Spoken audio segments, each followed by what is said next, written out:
Hi there. This is the Innovation Conversation. I'm Kevin Coupe. And I'm Tom Furphy.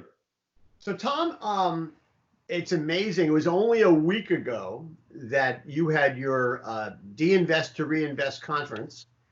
And extraordinarily, while the events in Minneapolis had happened, they weren't really on our radar. I Right. mean, we knew about it, but it had not taken on the importance that it has now just a week later. It is extraordinary the degree to which the world has changed in a week. I mean, I keep saying it on Morning Newsbeat. Who would have thought that the pandemic would end up being the second most complicated issue we all have to deal with at this point? Oh, absolutely. I mean, such a horrible event that triggered all of that.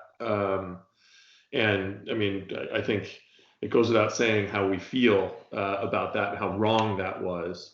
But yeah, I mean, to see the devastation, what's happening throughout the industry right now, with retail being front and center, for the backlash from society is it's really unfortunate.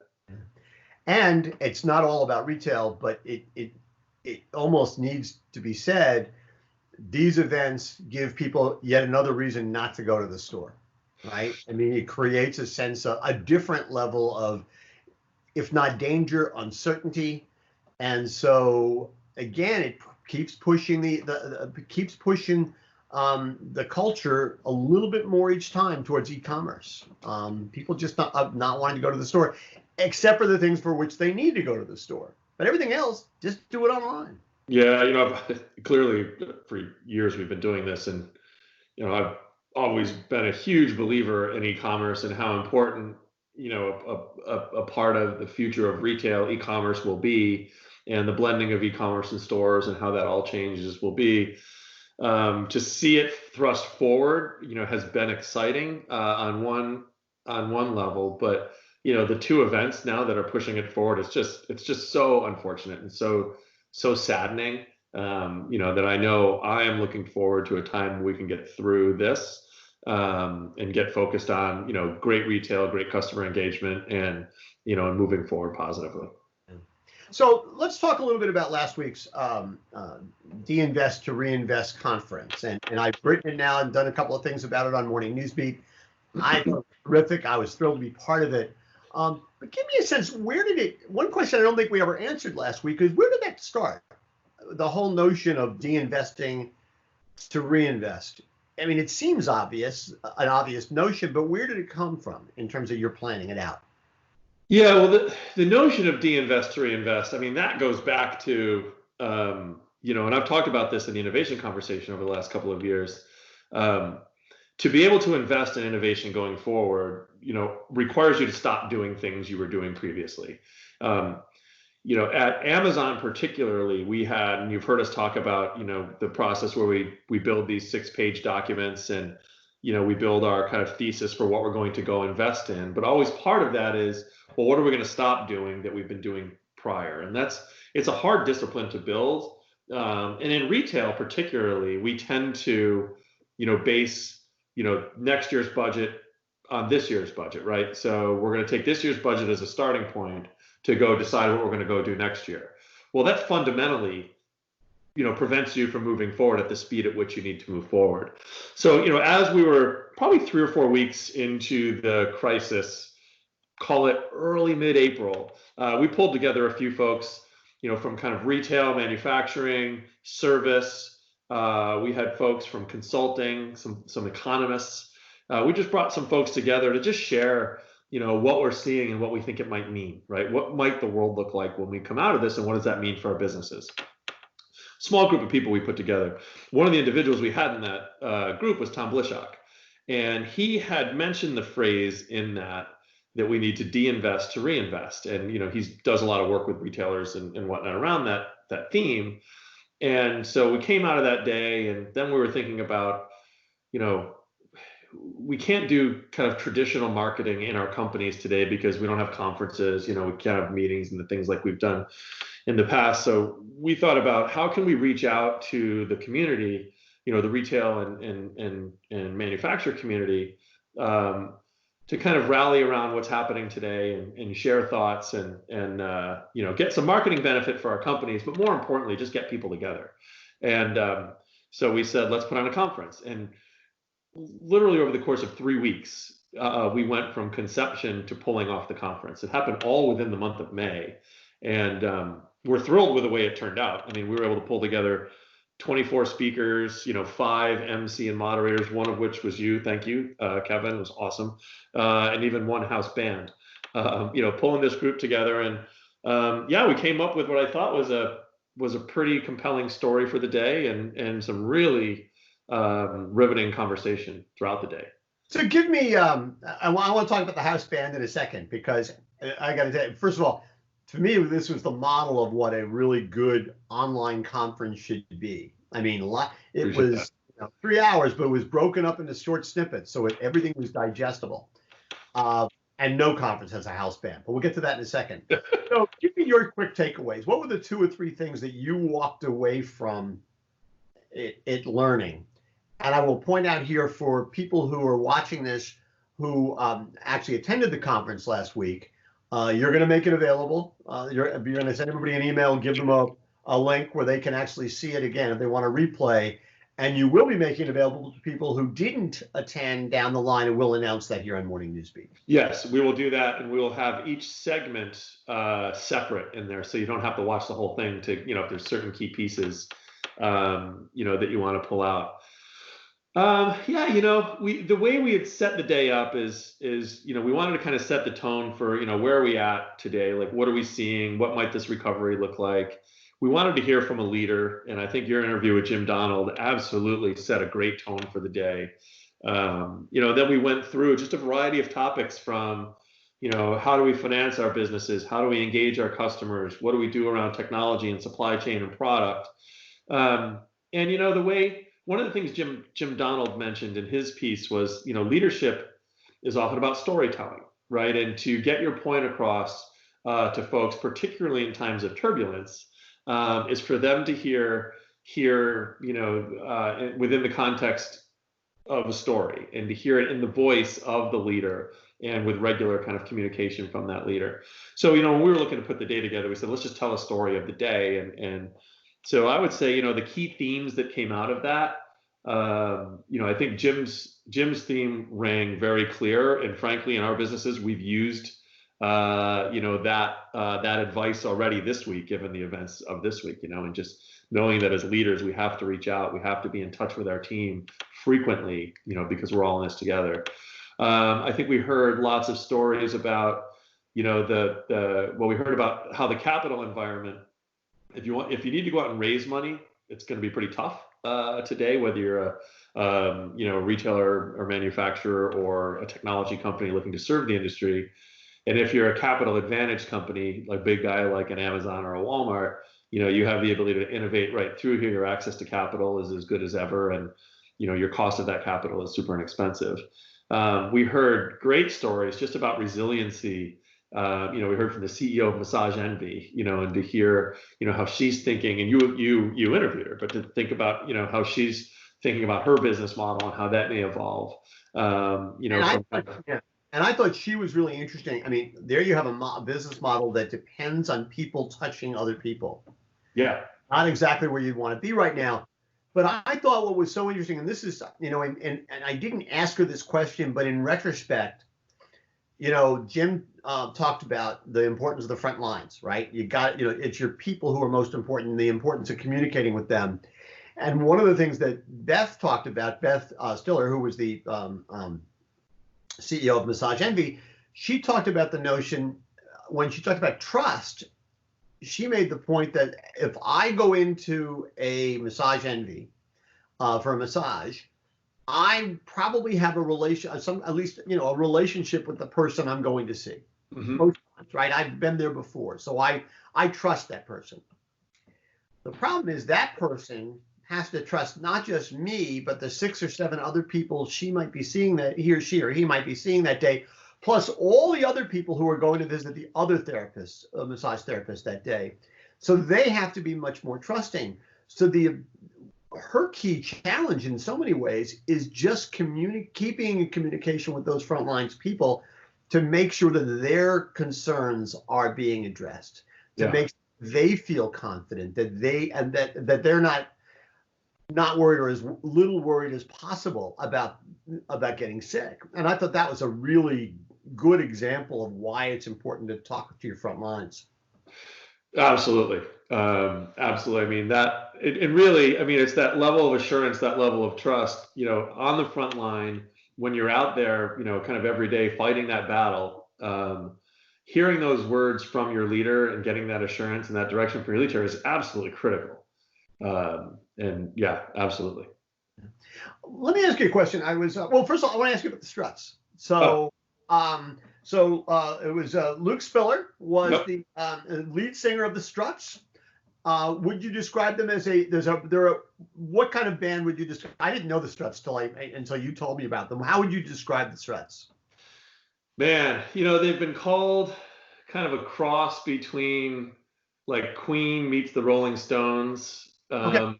Actually, I know that when you interviewed Luke, yeah, he was actually wearing a pair of glasses that yes. I think probably illustrates exactly what kind of band they are. There you go. So my good friend Jeff Bicos sent these to me after my interview with Luke. So yes. So no, very, very, Elton John would blush. But I thought what was interesting was the notion of this is a guy who said for how many years they've been touring, he hasn't spent this much time at home ever. I mean, like as an adult. And it was fascinating because they did a couple of songs, but they did the whole Zoom thing, and they were all in their own houses. And it's really funny to see some guy with long blonde hair and a latex outfit playing the guitar, but he's got a very middle class kitchen behind. Right? Totally. Well, we thought it would be interesting, and I know I got to remove these. We thought it would be pretty interesting to have the band, and we have a history with them. They've done some things with our company in the past, and we're huge fans of theirs, and they're just always so awesome. But I mean, the music business, when your whole business model is around packing people together by the thousands, to listen to your music, pandemic is about the worst thing that could possibly hit your industry. So we thought it'd be interesting to, just hear from them and how are you dealing with this? And they're doing, they talked about using their social media platforms more. They started producing a show every Sunday called Sunday Service, where you can kind of see behind the scenes with them and get to know them a little bit, and so I think they've done a good job at pulling their fans in closer.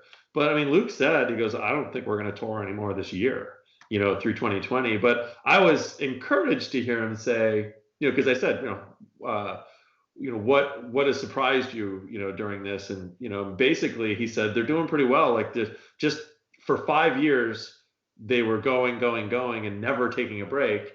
And he said, I'd wake up on January 1 and know where I was going to be all year. And so now to let the grass grow a little bit under our feet has been really nice. Yeah. Well, you're a Struts fan. I'm a Jimmy Buffett fan. I was watching an interview with him the other day, and he said this is the first summer in 40 years he has not been touring during the summer. Wow. And it takes some getting used to, buddy. You sit, you're right. Yeah. Listen, if you're one of the richest people out there, at least in the entertainment community, right. Confinement is okay. Totally. So I make the best of it. So let's go back for a second to the whole notion of de-investing to reinvest. So I think there's a pretty good example that popped up on Morning Newsbeat this week about that sort of illustrates the case in some ways. And that was the story we had about Wegmans. And the Wall Street Journal did a big piece about Wegmans. And Denny Wegman basically said, hey, listen, we have to rediscover our mojo. And it wasn't like we have to regain it. We have to rediscover it or reinvent it, suggesting that he recognizes that they're maybe at an inflection point. Mm-hmm. And the point I made on Morning Newsbeat was, yeah, listen, I mean, Wegmans is clearly, the gold standard in terms of traditional retail, but where the industry seems to be moving right now does not necessarily play to its strengths. Big stores, lots of experience, tactile, lots of food, touching things, tasting things. And I guess my thought is, let's see, Wegmans is supposed to open 3 stores. They still say they're going to do it, 3 stores this year. So let's assume, for the sake of argument, Wegmans has 3 stores on tap for 2021. Would it make sense for Wegmans to say, let's only open 2? So the $30 or $40 million that we were going to use to open one of those stores. Let's take it, and maybe not even the whole thing, and put it into e-commerce. Right now, they're working with Instacart, which means they have not made the commitment to e-commerce that I would have thought Wegmans would have made, because they would want to preserve the customer experience and make it very Wegmans specific online as well as in the store. That strikes me as a classic example of de-investing from a little bit from a traditional retail experience and putting that money into where the industry is going. And by the way, Wegmans being Wegmans, they'd probably do it better than most people, and would disrupt it in a way that would be really effective. I think you said it. I've always, I'm very fortunate to have worked very closely with leadership of, I would say, two of the most customer-centric retailers in the world, right? I mean, I worked, with Danny and his dad, Bob, and the team at Wegmans, for my years that I was there, and just observing firsthand their customer obsession and how you take that customer focus and formulate that into an offering was awe-inspiring. And I learned so much from them. And then I fast forward a few years, and I find myself in Seattle working with Jeff Bezos in a different business model, but with a very similar customer obsession, right? And then the manifestation of that customer obsession is very different when it's through technology and distribution and the kind of platform of Amazon. I just wondered why Wegmans was not embracing e-commerce, as much as they had, or more than they had. It just seems like if you really are focused on the customer, you would have been making investments along the way toward e-commerce. You would have probably not invested as heavily or relied as heavily on Instacart as the thrust of your e-commerce, go-to-market strategy, and do more on your own. I have full confidence that Wegmans can figure it out. They have to be willing to do so. And yes, it will take investment, but if we're going to be 20% e-commerce in this business, like soon, that'd be a couple $2 billion a year for Wegmans. So I would think that couple $2 billion, you would want to own the experience. You want to innovate like crazy, and really build it into the overall offering. Yeah, that might change how your stores are configured. That might change your assortment a little bit, a variety of things, but just focus on the customer. You guys are good at that. They should be able to do that. Quick side story, because I know we're getting long here on time. When I first went to Amazon, I had an opportunity to run into Danny and Colleen in the Pittsburgh store. So this is back in early 2005, long time ago, 15 years ago. And Danny had said, keep in touch. And he waved his hand over the center store. He said, I would love for you to help us think about this, or to help us with this. And it was center store. And it was that conversation that got me thinking about, how auto replenishment could really help the grocery business. And that kind of, there's obviously a whole bunch of ways that you engage in e-commerce, but I just thought it was pretty interesting that, I was inspired by Danny 15 years ago to start things that, played out big time at Amazon and are playing out big time in the market otherwise. So Danny Wegman is in part responsible for the grocery juggernaut that is Amazon.com. You bet he is, of course. He his dad and his daughters and everybody at that company, for sure. So quick question, to put a period on this. So Wegmans has 100 stores and a couple. So if let's say would cost $40 million to build one of those stores, the traditional stores that they build, and let's suppose they took half of that and applied it towards e-commerce next year. So they said, okay, we're going to only build 2 stores, and instead of putting $40 million into a third new store, we're going to take $20 million, put it into e-commerce. Would they see enough back on that investment that it would be basically the revenue of that one store across the whole fleet? That would be the revenue of that one store they decided not to build? Well, I think if e-commerce is going to be 20% of their business, right, that's $2 billion. That's a lot more than any store. And your incremental impact on that potential $2 billion should be more than an individual store for sure. But yeah, I mean, I'm not going to, help, or, they're going to make their own investment decisions. Oh, no, but I understand that. clearly investment in e-commerce is important. And I think we're seeing lots of reasons now why that is so. Yeah. No, the part I wanted to underline was the notion that if you decide not to build a store, but you take that money and put it into e-commerce, that depends on the company. Oh, totally. Yeah. It's not like that's an investment you don't see return from. If you do it right, the return you get is at least what you might have gotten out of that store. Absolutely.